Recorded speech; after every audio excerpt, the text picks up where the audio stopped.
Arman Tsarukyan's here to get him out of there in the third round via ground and pound TKO.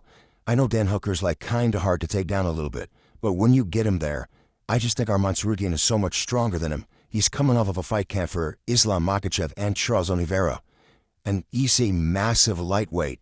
I just don't see a way that Arman does not get him down. He's top 3 wrestlers in the UFC. I think this is a relatively easy fight for Arman Tsarukyan. Ian Garry by 30-27 decision. I think Belal Muhammad is very good, but I think Ian Garry is much better in different ways. He's so good at lateral movement. Belal Muhammad shoots from very far away, and he kind of just enters in range really poorly. Ian Garry is a great counterpuncher. He's super long rangy. He's much larger than Belal Muhammad in terms of frame and size. I think he's going to be able to dance around it and just really not get touched by him, and just painting his fucking chin and just just ping his chin so easily. So I think this is going to be an easy Ian Garry decision. I actually like Volkan Ozdemir here. I think Alonzo Minifield is one of the worst ranked fighters in the UFC, and it's kind of sad because I was a big fan of this dude for a long time, and I said that he had championship capabilities. But Volkan Ozdemir is much busier on the feet. He's more accurate. I just think he's just overall better.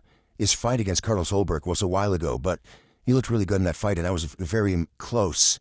Much closer than it probably should have been. Alonzo Minifield just did not look good against Umar Sy. Looked horrible against Julius Walker. Gassed out in that fight. I just don't really like Alonzo Minifield's chances here. Making a quick turnaround after getting knocked out cold is never a good idea. But it's also never a good idea to do that and also go down 15 pounds to a different weight class against a guy who is just a brute force machine, who's got big power in his hands, who's fought at 170 before and looked very good. Miktabek Orabay is going to destroy Jack Hermansson in the first round. Tagir Ulanbekov has not really impressed me in his last couple fights. Looked okay, but a lot of these fights were just way too close for comfort.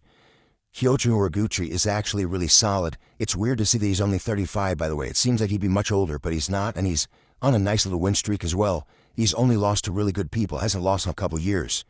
I think Tagir Ulanbekov gets this done by robbery decision, not even because it's in Qatar.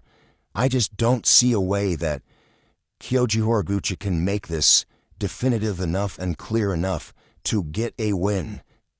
And maybe it is because it's in Qatar, but I'm going to go Tagir Ulanbekov by 29-28, controversial decision. Waldo Cortez Acosta steps in on 3 days' notice for his 5th fight after fighting last month.